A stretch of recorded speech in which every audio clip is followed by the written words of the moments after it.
This day is a time for Americans to be filled with pride and heroism of the ultimate sacrifice countless men and women have made in the service to our nation to ensure freedom.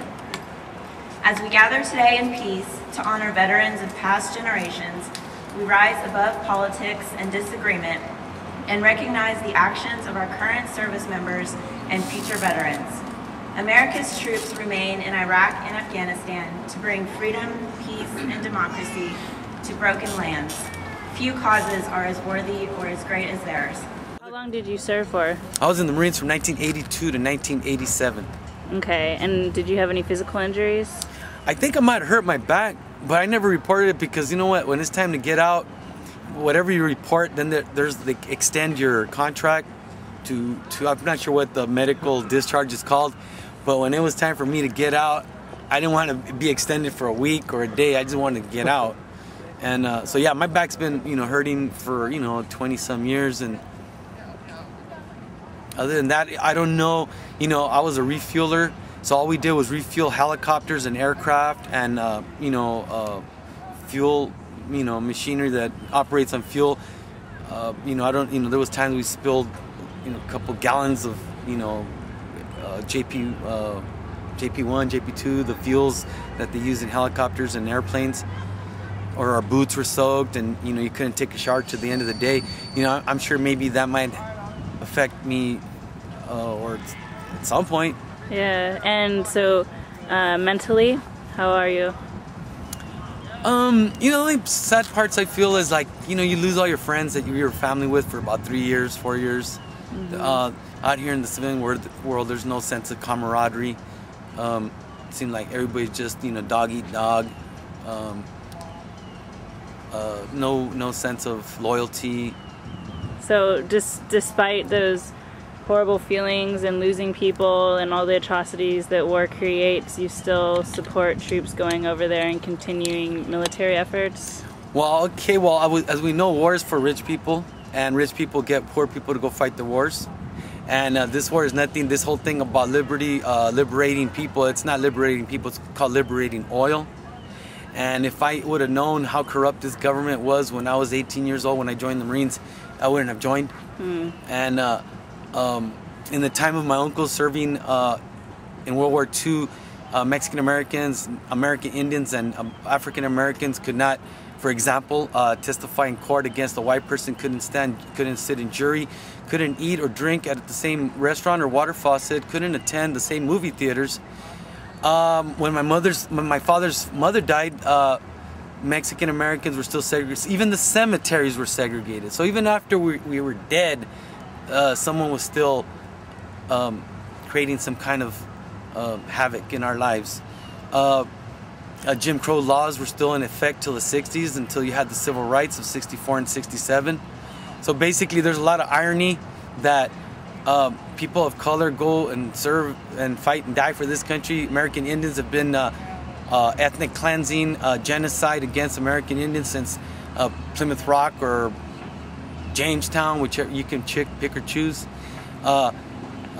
President Andrew Jackson, was an Indian hater, Indian killer, and the war against Indians did not end until the 1890s.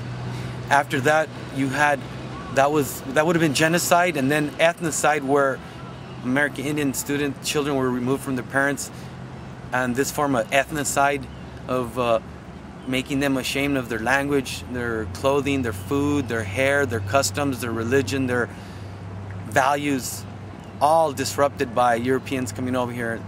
And that doesn't include all the diseases brought over here by Europeans who come over and take all this land from Native Americans.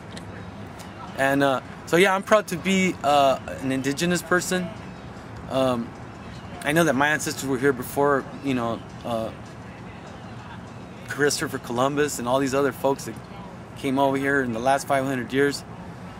And our people, we come from warrior societies, warrior clans, warrior tribes, warrior nations, and we're just proud to, I guess, it's ironic, we're here serving the country, a government that stole all this land from Native people. Many of the people here today spoke about the freedom that we now have due to all of these people, honor brave people that have gone and fought for us for our own freedom. Would you say that today, 5 years of being in Iraq and Afghanistan after 8 years, are we more free? Here or in Iraq? Here. Well, here, something about, you'll hear every day about, you know, Big Brother keeping an eye on you. Something about, you know, what you do when you purchase something with your credit card. That's a little bit scary. Then we still don't know whether or not 911 was an inside job, because some of those buildings that fell down were not even hit. And all you have to do is just look at all the media, the coverage, videotape, different angles, and buildings falling down 4 or 5 hours later. Makes you kind of wonder. I think anything evil that can be thought of is here in the United States. What would you say to those young people that were here today in the ROTC, or people that are graduating from high school and they don't know what to do, and the military recruiters come up to them? What would you say to them? Well, first of all, there's a war here in the United States. You know, another thing, you know, charity starts at home. You know, we have a high incarceration rate. We have a high illiteracy rate. Arizona and California rank D in education. We have one of the worst educational systems of the top, I believe, 17 industrial countries in the world. The average American or newspaper is at a 5th grade reading level. We have drugs, we have crack, we have crystal meth. We have families being destroyed. And not just mom and dad, but also cousins, uncles, and grandparents. We have alcoholism, we have diabetes, we have suicide.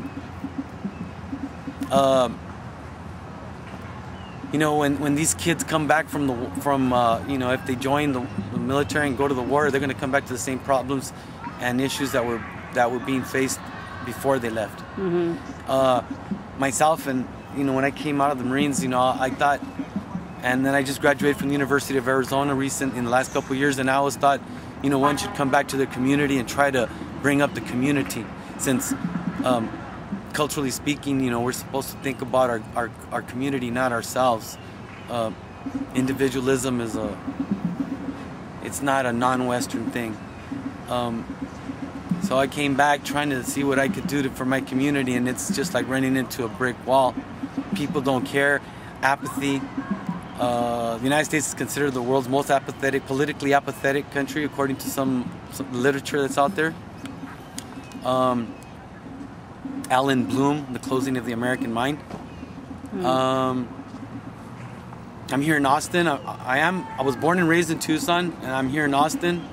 But the issues that face the Mexican American community and the communities of people of color, it's the same everywhere. High incarceration rate, illiteracy, pregnancy, drugs, educational system that has really nothing that's culturally relevant, that doesn't speak of our own history, our contributions. You know, during the time of my parents, it was about assimilation, but assimilating into what? Yeah. So I'm not here to be anybody that I don't want to be. And in the last 20 years, I've participated in American Indian ceremonies, trying to recapture our Native American roots. And I like to believe that our people were you know, actually had some kind of honor and respect. Not like today's society, that's nothing but people that are inconsiderate and selfish society. So these poor kids, they're going to go to a war that George Bush started. Weapons of mass destruction were never found.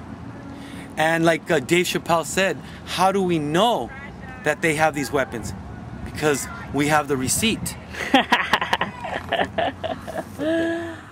Yeah.